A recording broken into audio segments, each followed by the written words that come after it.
Hey everyone, Tiu here. This is my review of the Bigme Hibreak Pro Color, a 6.1-inch Android 14 phone. And in this video, there will be a brief comparison with the Bigme Hibreak Black and White, which I have reviewed a few months ago. First of all, disclaimer, these are review units provided by Bigme, and in this video, I'll just present to you my findings so that you can decide whether they are worth the money. At the time of review, the Bigme Hibreak Pro Color is selling for $399 US, which may include free shipping depending on your location. And the black and white model is selling at $439 US, but there is a 15% coupon code, so you can get this at around $373 US. Both phones have 8 gigs of RAM, 256 gigs of internal storage with microSD card expansion, and the processor is the Mediatek Dimensity 1080. Alright, as usual, let me give you the bottom line up front. So I have been using the color model for more than 3 weeks now, and I have to say that I actually prefer the black and white model. Because when you look at the Kaleido 3 color e-ink canvas, this is actually noticeably darker compared to the Kata 1002 canvas. So with the color model, you almost always have to enable the front light. To enable the front light, just swipe down here and choose one of the preset lighting options, and now this display looks better with more contrast. Now for the black and white, when you enable the front light, it looks even better. There is a noticeable difference with the visual quality with and without front light. And if you compare it with the black and white model, so this is now without front light, and it looks good without front light. If you enable front light, it looks, I guess, better, but front light is not necessary when you're using in a bright room environment, or even when the room is not that bright. But for the color model, unless you're using this under strong sunlight under the sun, you almost always have to enable front light. The front light is going to use a bit more battery, but you don't have to worry about battery life with the 4500 mAh battery capacity. Battery life for this phone is quite good. I can get at least 2 days of battery life, sometimes 3 or even 4 days, because with this phone, you are not going to feel like using it that often, because the visual quality of this phone is not as good compared to LCD or OLED displays. So when you are looking at, for example, Instagram, you can see the colors, they look okay for an e-ink display, but this is not as good compared to looking at LCD or OLED displays. So your satisfaction level, your user experience will not be as good, which will affect how often you want to use this phone. And when you use the phone less, you will get longer battery life. Refresh rate of this display is actually pretty good. Wow, my kid has been using my other Android tablet to watch K-pop Demon Hunter videos, so there are so many Huntrix videos here. So as I scroll, the scrolling animation is actually quite smooth for a color e-ink display, and I do not see much ghosting, so that's pretty good. You can watch videos on this phone, but again, the user experience will not be as good compared to other phones. So again, this will help you cut down the amount of time you spend on social media and video sites. Taking photos can be challenging because it's difficult to check the sharpness, and the camera does not have OIS to help with sharpness. Overall performance of these two phones is quite good. They are responsive, apps can launch quite quickly, web pages can load fast, no issues with scrolling. Let me launch another app, Google Play Store. There is official support for Google Play Store. So these two phones are running on Android 14, and one of the downsides is do not expect any future Android OS updates. So I have no issues with multitasking or with the operations. Build quality is actually okay. Oh, you know what? I should have removed the case at the start of the video. So the case is included, and the build quality of this phone is, if I'm not wrong, mostly plastic. So it's lightweight, it's not too heavy. The phone supports 2 nano SIMs, but there is no micro SD card slot. Because it's plastic, it can get dense quite easily, and there is one small one here. Oh, the display is matte textured, and under strong sunlight, this will have excellent legibility. Black and white PPI is 300 and color PPI is 150, and the visual quality will vary depending on which refresh mode you choose. So my room is quite bright right now, and with some front light, the display actually looks good. And this is the black and white without front light. Call quality is okay, nothing spectacular or out of the ordinary. In terms of functionality, both phones work well. There are some minor bugs here and there, but none are deal breakers and none are frustrating enough for me to remember what they are. So why get a phone with an e-ink display over other phones? If your eyes are sensitive to LCDs and OLED display, e-ink can be a good option. If you want to cut down how much time you spend on social media, e-ink is a good option. If you like to read e-books, e-ink is a good option. So those are the main pros and cons, and I have a lot to talk about later. So let's move on to the full review. Let's look at the items included with the purchase. In the box, you will find a USB-A to USB-C charging cable, a SIM ejector, a quick start guide, the phone, and the phone case. There is no charger included. The phone case is flexible. It's quite thin, lightweight. This should protect against scratches. I'm not sure about knocks or drops. This is matte textured, and the grip on the side is good. Design of this phone looks good. It looks pretty cool, and because this is using e-ink, it's going to look very different compared to other phones. The weight of the phone is 193 grams, so this is considered lightweight even with the case added. On the back, there is a 20 megapixel camera with a flash. Now the photo quality is just so-so, which is not surprising. This sticker obviously can be removed. Now the phone comes in 2 colors, black or white. I do not have the white model, but this is the white model for the black and white phone. And I'm not sure which color I prefer. Both look good. If I have to choose one, I may go with the white. There's a 5 megapixel front camera, which does not support face unlock, and the speaker. Audio quality from the 2 speakers sounds okay. They are loud. There is stereo effect. They do not sound too hollow, which already is a good thing. There is no bass, which is not surprising. Call quality is alright. So you can see the bezels are quite thick at the top and bottom, thinner by the sides. This phone is not too big. 6.1 inch is a good size, and this is quite comfortable to hold in hand. The sides are curved, and there are 2 customizable side buttons here on the left. And on this side, we have the power button with fingerprint scanner, which works quite fast and effectively.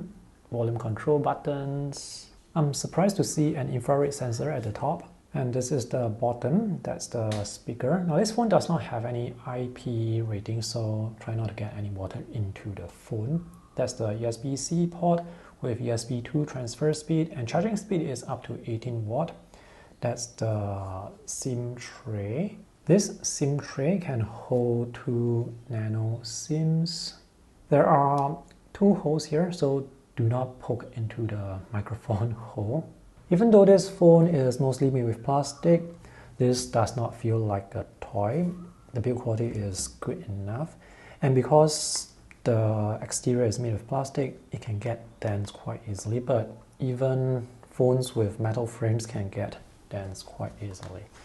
Typing experience is good. It's quite responsive, although I can't quite get the vibration or the haptic to work.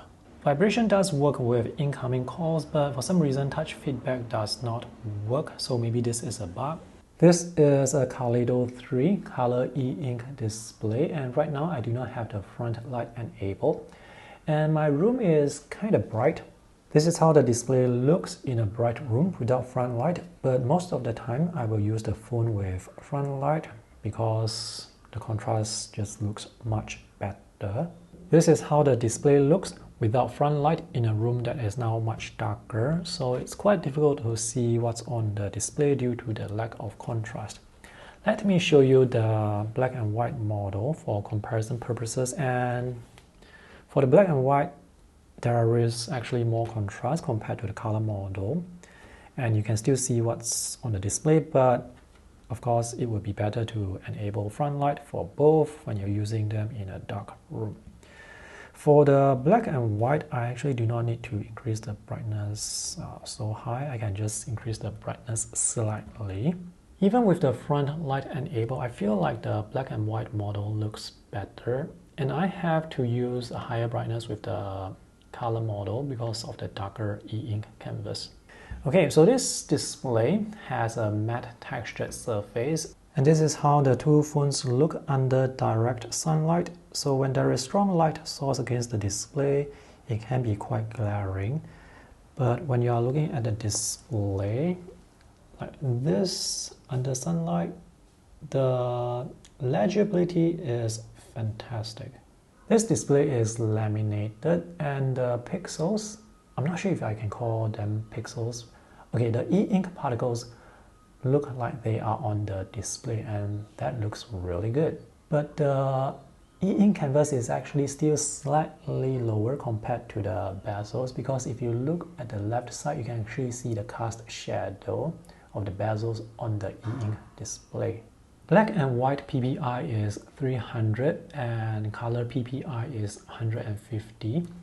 You may see some color noise or grain or texture on the colors, but that will vary depending on which refresh mode you use. Black and white PPI is 300, and I would say the text looks sharp enough. Color PPI is 150. Now you can see some texture or grain on the colors. The amount of grain or texture will vary depending on which refresh mode you use. Pay attention to the texture or the little dots here, and also on the Facebook icon. So I'm going to switch the refresh mode over to magazine. By the way, this phone does not have pen input or support pen input. So this is magazine mode. And now you can see the grain from the color is gone. For refresh modes that show you better visual quality, the refresh is going to feel slower. The page refresh will feel slower. So let me just change this back to default. And now when I swipe, yeah, this is now more responsive, but the visuals do not look as good. Let's look at the text quality when reading. So this is without front light, and the reading experience is not going to be that good without front light due to the lack of contrast. So let me just enable the light again on the color model. This is the black and white model, and this is the default refresh mode. So the text actually does not look that sharp, but looks good enough for reading. And let me push that phone aside to show you the color model. The text looks okay. Let me zoom out slightly. I probably prefer the black and white because it does not have front light and the contrast looks better. The color model with the front light looks okay. On the Kaleido 3 color e-ink canvas, there is this extra layer of texture which my camera probably cannot capture, but it is there. So that's probably the thing that's making the canvas darker. Now on the black and white model, you can see the canvas is just clear. There is no additional texture. And here's a side by side. I'm not sure if you can see the texture, but it's there. Let's look at the color wheel that I have here. So this is with default mode. And you can see some of the colors are kind of difficult to differentiate from one another, especially this whole area here. For the light blue, it's here, and for the magenta or purple or violet, it's here. Let me switch over to magazine mode. Okay, so let me swipe up here. This is the shortcut to refresh the page. And colors look better. So colors are now easier to differentiate from one another, and you can sort of see the value much better, as in the colors here in the center are lighter, colors at the outer edges are more saturated. Let me switch over to comic mode. Swipe up to refresh, and for comic mode, the colors are saturated, but it's also kind of difficult to differentiate colors from one another. So for the green, this whole area is just one single color. For the blue, for the magenta.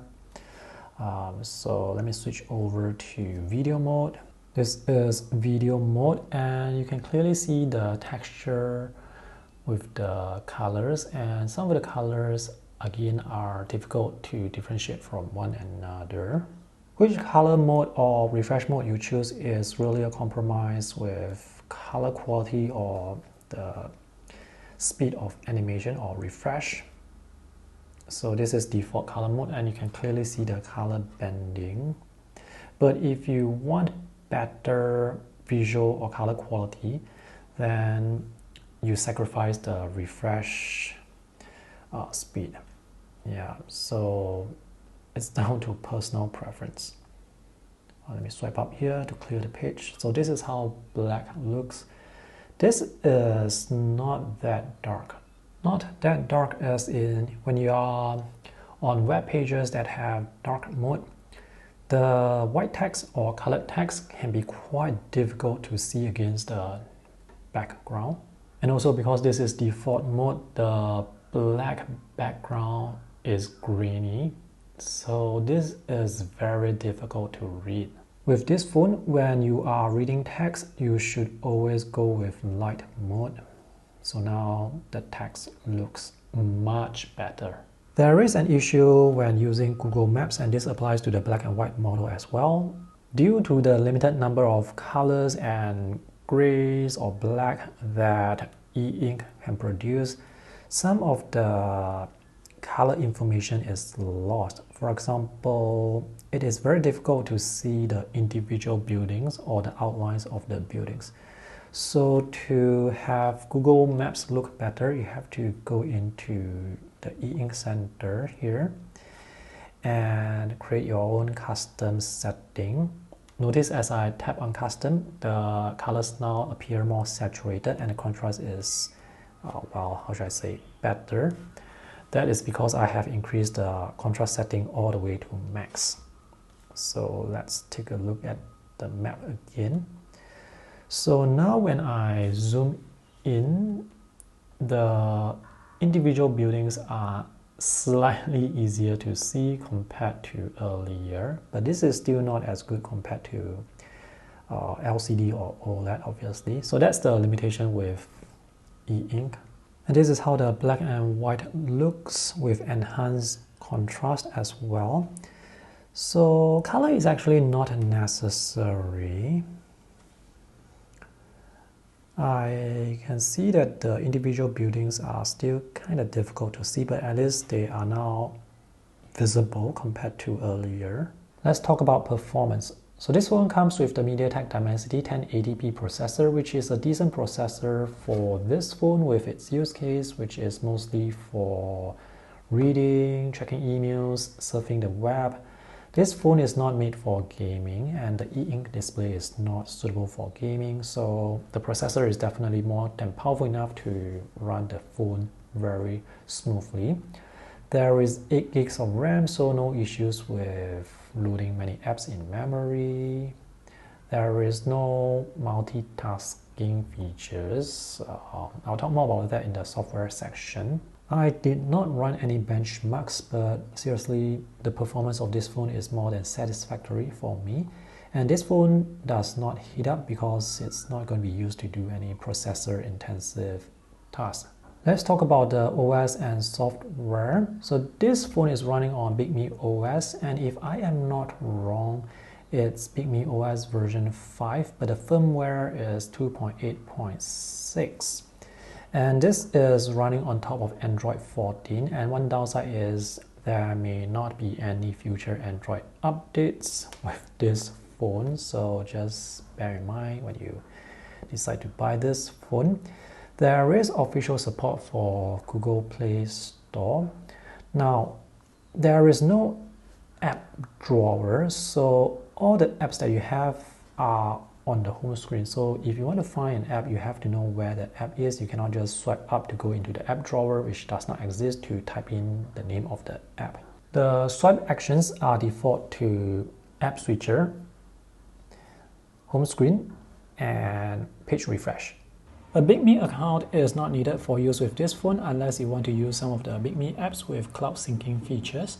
There are still some minor bugs and inconsistencies. For example, here under system it says languages, gestures, and I want to customize the swipe gestures, but when I go in, I do not see any gesture options.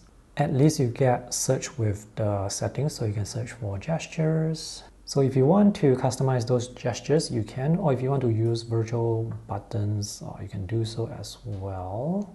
So if you don't want the full refresh, you can just choose from the options, other options here. Let me just set it as full refresh.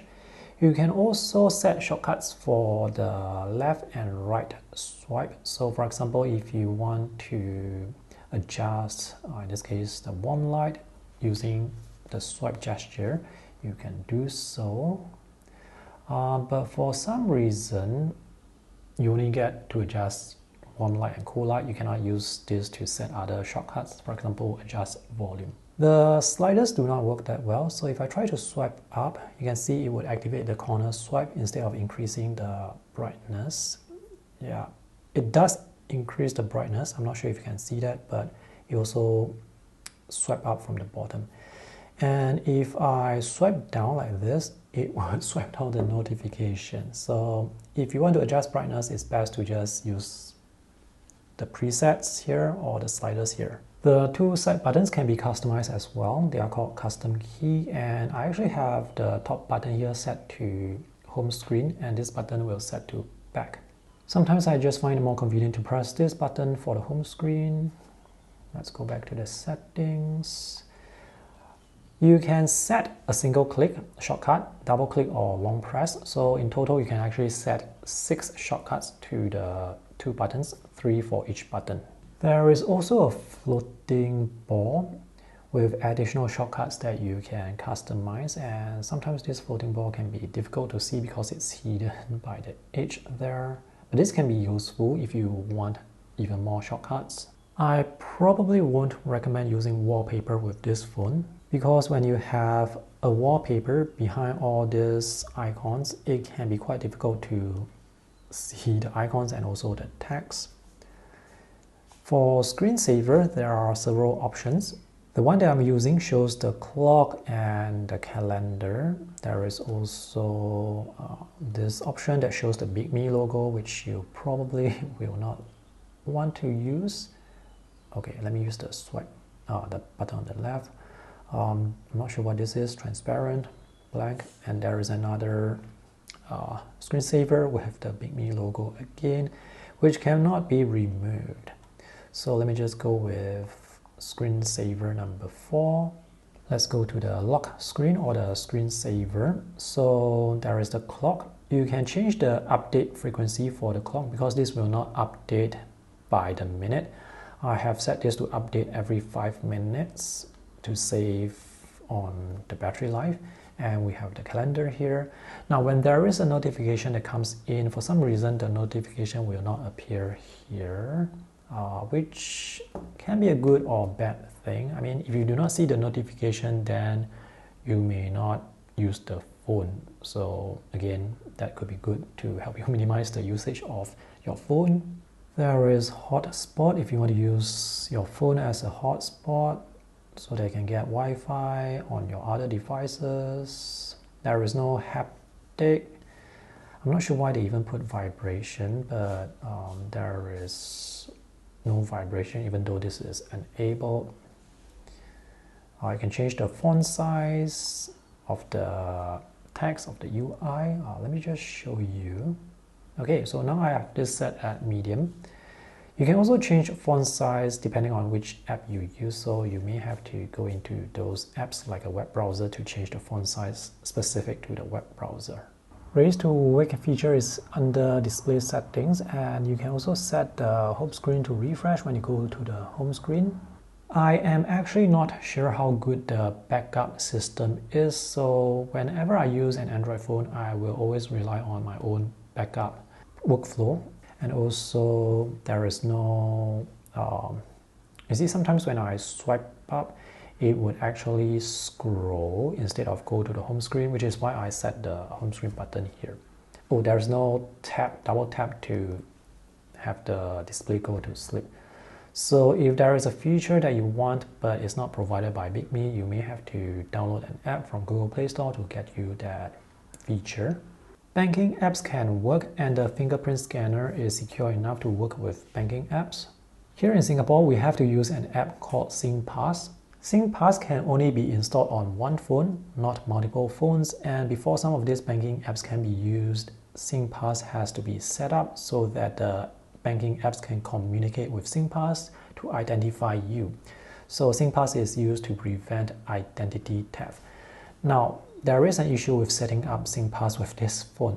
I have spent half an hour scanning my face using the Singpass app and did not succeed. So for those in Singapore who needs to use Singpass, you have to get the government to send you a letter to your address with a setup code so that you can set up Singpass without the face scanner. I have tested GPay and Google Wallet and NFC payment, and they work fine. I do not drive, so I cannot test Android Auto. There is GPS, so Google Maps will work, and this will work for driving as well. The software features are quite basic, and there are many features that are missing with this phone compared to other phones, but the basic features work fine for me. So I have been using this phone for almost 2.5 hours now. That's 150 minutes, and the battery life dropped 20%. And this is with the front light enabled almost throughout the duration. So based on my calculations, you can get around 12 hours of use. So that is actually pretty good. But of course, the battery life will vary depending on what apps you're using and what you're doing with the phone. The last thing I want to say is regarding warranty. If there is any issue with the hardware of the phone, I'm not sure how easy it is to get the phone repaired or replaced by Bigme, or how easy it is to contact Bigme customer service, or how the experience is like interacting with Bigme customer service. So regarding warranty issues, you may have to do a search online because I have no experience with warranty issues. Okay, I believe I have covered everything I wanted to say. Between these two phones, I will go with the black and white because I feel like color is not necessary, and I also prefer the better contrast of the black and white e-ink canvas. If you guys have other questions regarding these two phones, let me know in the comment section below.